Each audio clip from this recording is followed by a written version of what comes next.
everybody, and welcome to another episode of Tales from the Doghouse, Separation Anxiety Explained. I am Stacey Bell from Focused Fun in the US, and with me today is... Ness Jones. I am in Australia from Separation Anxiety in Dogs Decoded. And what are we talking about today, Stacey? Today we are talking about when training is hard to fit in. So when my son Brayden was little and something was difficult, he used to say hard to do. So today we're talking about when training is hard to do. Hard to do. Fair enough. That's hard to do. That was like short. Like he would get frustrated really easily as a toddler. So if he said hard to do, you knew you had to give him space because pretty soon he'd be like throwing his toy trucks and stuff.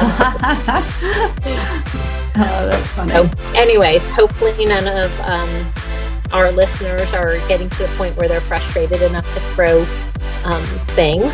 But it can be tough when you're you really want to help your dog succeed in being home alone or comfortable while home alone, and like life is just getting in the way. So let's talk about some examples of stuff that we've seen with our clients, types of obstacles to training, and some things, maybe some guidance or tips to help them overcome those obstacles. Yeah. So this is a very good topic at the moment. Oh, what's the right word? Current. That's not the right word either. There's a word I'm looking for. Apropos? No. Oh. Okay. Pertinent will do, but that's not the right word. Pertinent, that's a perfect word, yes. But so I have a client, shout out to Monique and Kobe. Woo. Kobe is a little bit of a problem child at the moment. He was doing quite well, but he's a teenager. Yes. He's having teenage dramas, and we have actually called him a rat bag because he is being a little rat bag. So he is just going nuts. Like young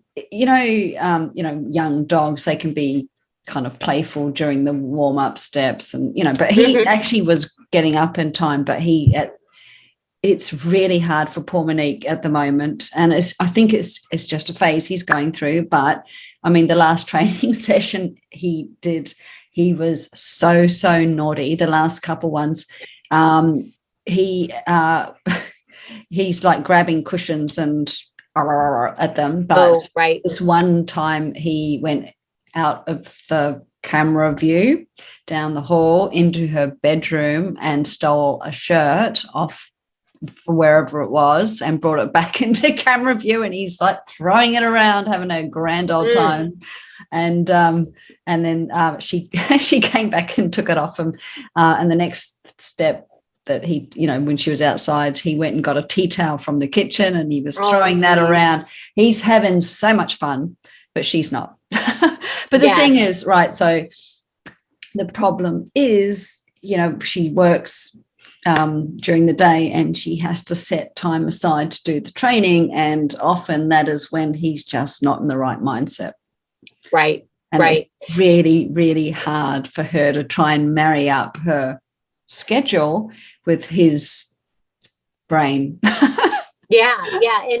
And I think you kind of hit on two things there, work schedules and kind of the activity level of the dog and how those mesh together, but they can also be separate problems. Like I know a lot with especially puppy clients, but some young dog clients too, they're either like wide open, super active, or they're sleeping, right? So it's hard to find that happy in between where they're settled but not sleeping. So that is a really tough one, but also work schedules, and especially people who maybe work a shift schedule or in the healthcare where their schedule may shift a lot. And so they might not be able to train at a time of day when the dog is settled enough to do it. So yeah, those can be really tough.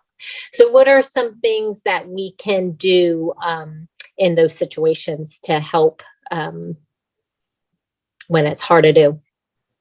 Yeah, well, I mean, in fairness to Monique, she's pretty much doing a lot of stuff that she should be. For example, he gets plenty of exercise. She's got plenty of mental stimulation, brain games. She is going to up that, though. So we are working on adding another layer to that, making it even harder for him to figure things out. Monique, if you're listening to this, you promised me a video of your trick training. I'm still waiting. And while we're on the subject, Brody was also going to give me Brody's the dog. Olivia was going to send me a video of her Brody trick training. And I'm still waiting for that. And I've been waiting a long time for that, Olivia. A long time. So you're in the bad books, yeah. But actually touching on Brody, because he's a young dog as well. And he provides me lots of amusement because he will go and get into the shoes down by the front door. And they had these, what they call decoy shoes there. So the shoes that he's allowed to get into, so the good shoes don't get ruined. But I'm thinking maybe they might need to move the good shoes altogether, because every now and then, e.g. last night's training session, Brody decides that, no, I'm going to have those shoes there. So that's so funny. Yeah. And just while we're on the subject, some dogs, get playful in a session, and that's perfectly fine. We're just looking for a lack of anxiety.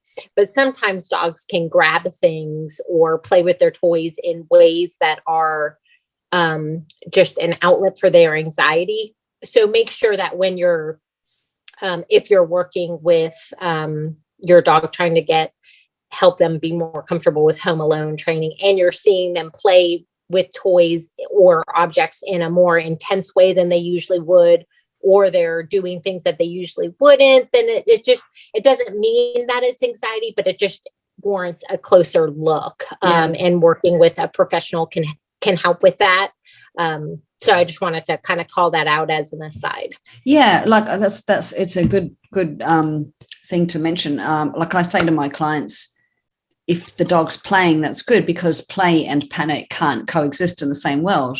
A dog cannot possibly be in play mode and also be in panic mode. However, as you just said, if that play is too intense, then that's not what we're looking for. Yeah. Mm-hmm. Okay, so you mentioned a couple things as far as activity level to set the dog up for success. One of the things that I recommend to my clients for dogs who are active and kind of have trouble coming down from that is to help them with a settling activity. So that could be one of the food games, but not one of the food games that are really active.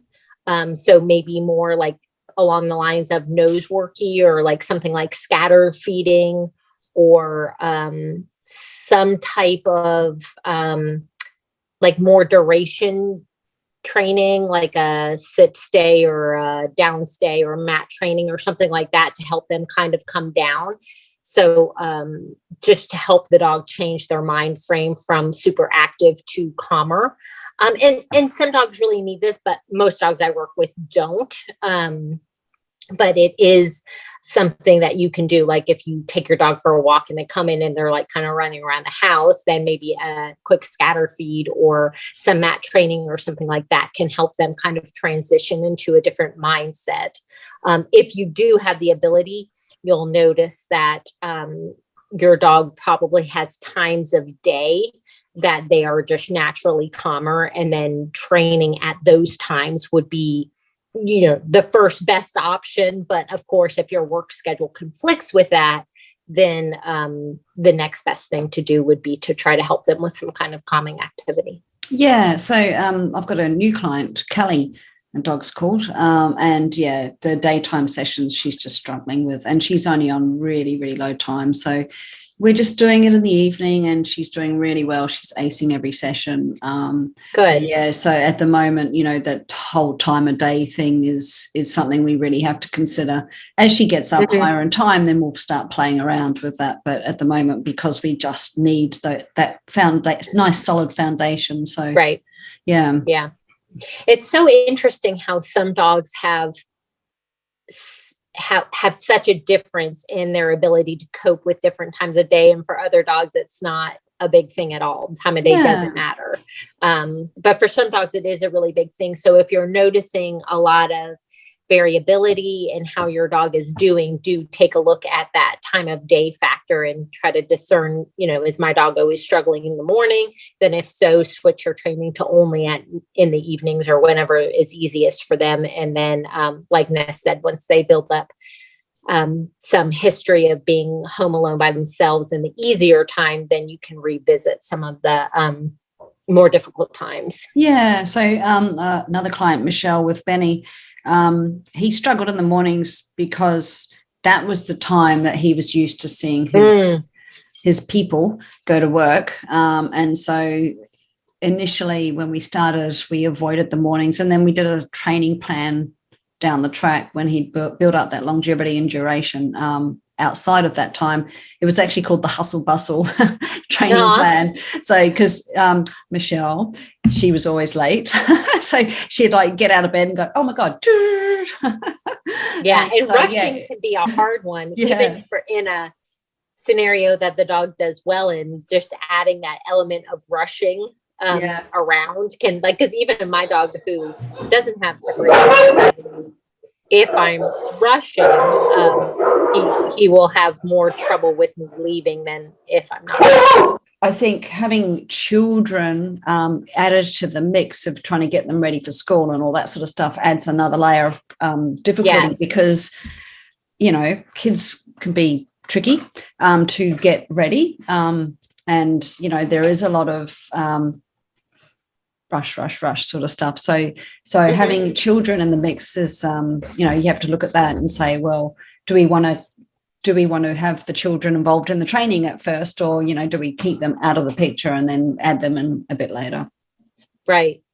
Yeah. And that really, a lot of that depends on the age of the children. Sometimes it's really not an option to have them go and play in the backyard by themselves, but sometimes it is, and sometimes chuck your 2-year-old outside. Yeah. Off you go, darling. Bye-bye. But having a busy household is also one that I had down. And, there are certain advantages to having a busy household in that the more people that are there, the more coverage options you have, meaning, you can go out and do the grocery shopping or whatever without trying to find coverage or ordering ahead or those types of things. But by the same token, a busy household does make training a little bit more difficult as far as finding a time of day where everybody's not home. So finding a time to train. And then, like you said, if the children are young and kind of need to be a part of the training picture, that can be a little bit tricky trying to get out of the house. And for some dogs, if 2 or 3 people walking out the door is more difficult than just one person walking out the door. So, all of those things will come into play. So for the really busy households, especially ones with young children, sometimes we'll just encourage you to train under conditions that might not be ideal, right? So it might be if you're on low durations and you have a baby monitor and all of that kind of stuff, you might be able to do the training while the baby is napping or the toddler is napping. And again, you're just right outside the door. So you're not actually leaving your child home alone, your child and your dog home alone. Just being right outside the door that way can be an option for those busier households. And then training on the weekends as well, when you might have a partner who could take the kids somewhere while you do the training. That could also be an option. But I guess the biggest thing with all of the obstacles that we'll be mentioning is that if you can't train under ideal conditions, then doing something is better than not doing anything at all. So like I said, train when your child is napping. That's better than skipping training altogether and only doing it on the weekends, if that's the only time you have availability to train. For sure. When the kids are a bit older and they're going to either like preschool or elementary, middle, or high school, then it gets a bit easier because you can train while they're at school, provided that you either work from home or, have some flexibility in your schedule. Travel can be a big one that can interfere with travel. Oh, travel. Yeah. So I have had a couple of different clients who have had busy travel schedules with work. And what I would find with training is that it did affect training. So not only could they not travel when they could not train when they were traveling, but also when they got home, the dog was a little bit clingy for a couple of days. So, even if they were only traveling for 2 days, they couldn't train for those 2 days, and then maybe couldn't train for a couple of days when their person got back. And then, so that's 4 days of not training. And then, so when they resumed, we had to drop a little bit in duration before we could start training again. So my experience with the clients that I have who've traveled regularly has been, if the dog struggled with that kind of routine change, that over time, the dog struggled less and less and kind of got used to that new pattern of, okay, they're going to be away and then they're going to come back and then they're going to go away again. And it ended up to where it really over time didn't affect training very much. So what we did was, we didn't have the sitter train with the dog because that was just too much of a different scenario. And then we would give the dog a couple days to readjust as needed. When the dogs started acting like themselves again, we would go back to training. We would always start with an easy win, and then we would kind of get a feel from there how the dog was doing. And so it was a lot more nuanced than like following a progression. But we were able to do it. And the dogs are doing really well, even with that travel cycle in there now. So, and then other dogs that I have, I'm working with some newer clients now, and they have been traveling a little bit and the dog is completely unaffected by it. So just because you're traveling doesn't mean your dog, will struggle when they come back, but it is common that dogs do struggle after a routine change like that. Yeah. So what you're saying with your first one you mentioned is the routine is out, but they got used to the travel. So in fact, the travel becomes the new routine sort of thing. Exactly. Yeah. Exactly. It becomes part of the routine. Yeah. Yeah. It's tricky though. So, I think the other thing we should mention is that, something that can scupper your training plans is if your dog's not feeling well. Oh, yes. A sick dog is probably not a good dog to train, depending. But I always say to my clients, like, imagine if you had a full-blown migraine and someone asked you to do something that you found incredibly challenging. How do you think you'd be able to cope with it? Exactly. So, it's probably not a great idea to train if your dog's got some sort of gastro issues, diarrhea or something, or, definitely. But just in general, like if you, and I say this all the time, like apart from in our separation anxiety training, where it's so essential to understand our dog's body language, not, it's good to understand a dog's body language in general, but specifically your dog's body language. Right.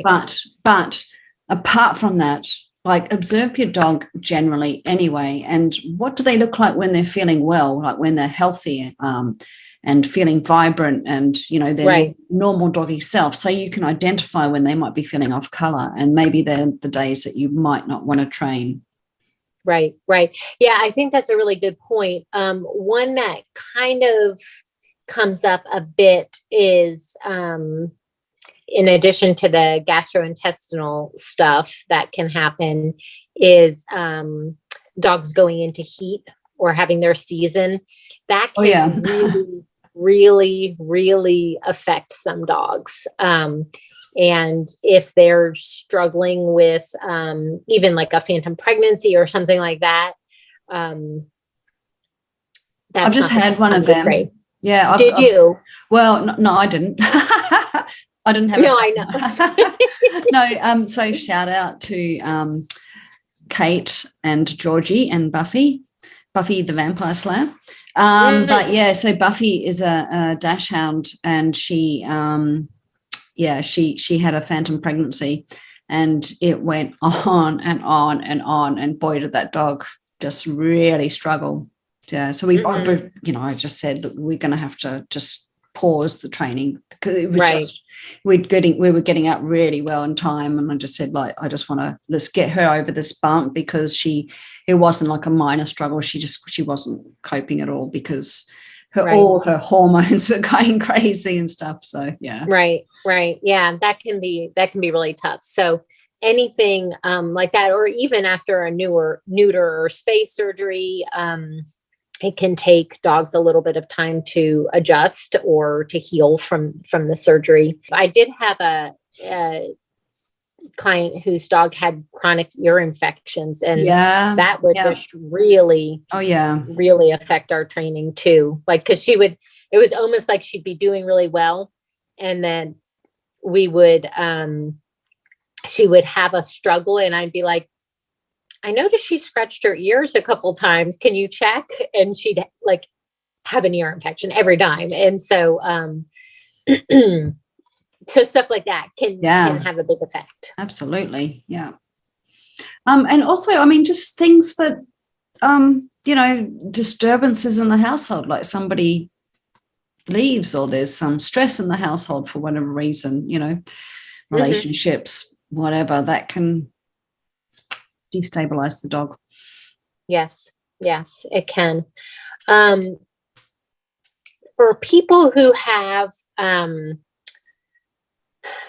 schedules that like they might even work from home, but are just busy people and have trouble finding the time for a session, one of the things that I recommend is to try to tie the training to some other routine that you do. Like, so say, you have breakfast, you take your dog for a walk, and then you check your emails, right? And like, so somewhere tacked onto that routine, like wherever it makes sense for you, add the training in. So then it becomes easier to like fit it in, because you're just like reminded it's just part of the autopilot of your day.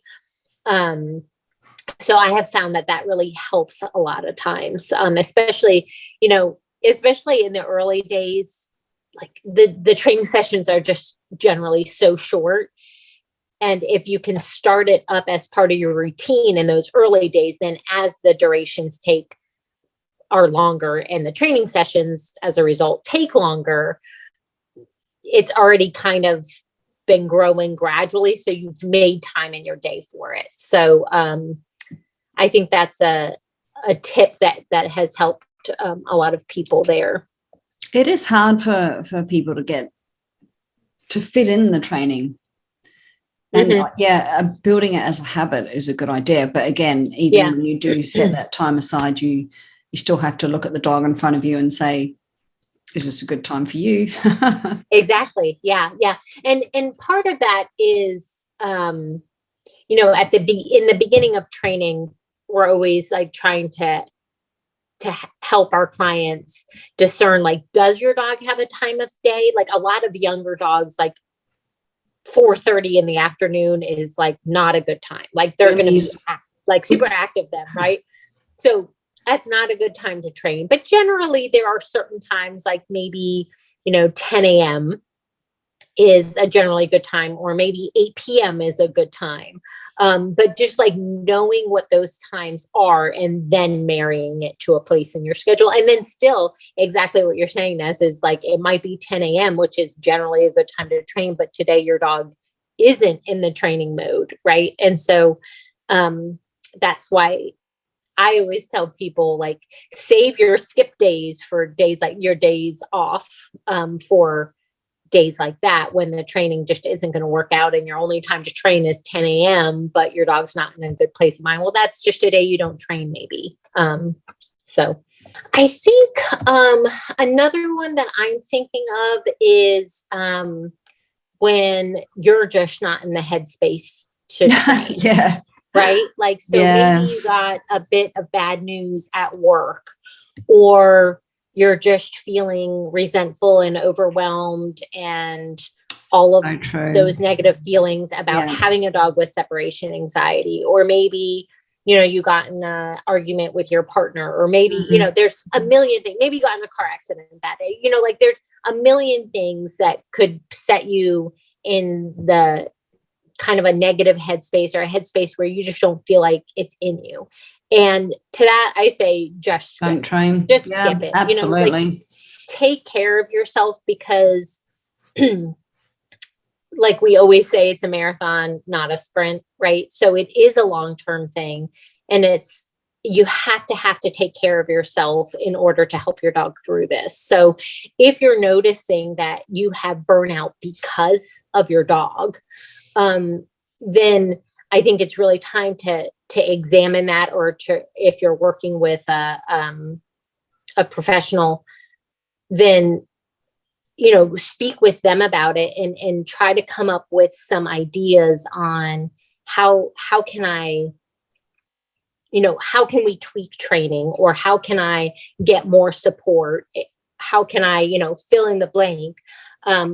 A lot of things are, building your village, making sure that you have people to help support you, so that you can do not only the things that you need to do, doctor's appointments, grocery shopping, that kind of haircuts, whatever, but also the things that you enjoy doing, like whether that's some kind of exercise that your dog can't come with you on, or having a meal with a friend, or, whatever the thing is. Make sure you're still doing those things. So treat yourself to those things as well as the things that you need to do. Because I think it's really easy to write that stuff off and be like, well, I don't really need to do that, and I don't really want to pay a sitter for that. But, your mental health is so important, and doing those things helps keep you going longer as well. So I think an addendum to that is also that, if your dog's had a couple of bad sessions in the training and you're feeling frustrated, not a great time to train. But if you obviously, part of the training plan is consistency. So, if you are feeling like that, then just do a short session, set your dog up for success, and have a win. And when you have that win, that is going to motivate you to do it again, and you won't feel so resentful and so frustrated and like this isn't working. Just give your dog an easy win and start feeling good about the training again. I think that's really important. But yes, definitely go and spend some time with your dog and enjoy your dog outside of training. Like I tell my clients, you've got to have a couple of days off, but go and do some fun stuff together. Go and go to the beach, go to the park, go and do stuff that you enjoy, go and sit in nature, go and sit in the backyard and just soak up the sun, and and don't think about training or dogs barking, shush you.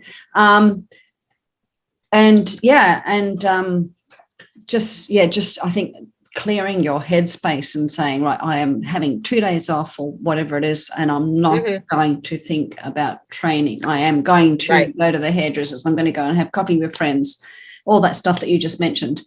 Well, and I think you made a really good point with like remembering why you love your dog, right? Because it can start to feel, with any behavioral struggle, it can start to feel like everything is about that behavioral struggle, right? So whether it's their overreactions to other dogs or new people, or whether it's being home alone, it can really, if your dog is having a struggle like that, it's really hard to focus on the things you love about the dog sometimes. And it's a good reminder to, one of my clients actually used to put a sticky note on her door with like 10 things she loved about her dog. So when she was doing the training, she would be like thinking about that. And that's great. Yeah. So I think that's really important. Yeah, because we know that, you know, having a dog with separation anxiety, and as you say, behavioral struggles, but let's talk about separation anxiety, or apart from feeling anxious yourself because you're worried about your dog, you can feel stressed because you don't have a life. You can feel resentful. You can feel guilty because you know, maybe you don't want to leave your dog and you don't know how to leave the dog. And there's such a gamut of emotional things going on. And as we know, training, you know, learning that new skill of being home alone comfortably, that process isn't a straight line.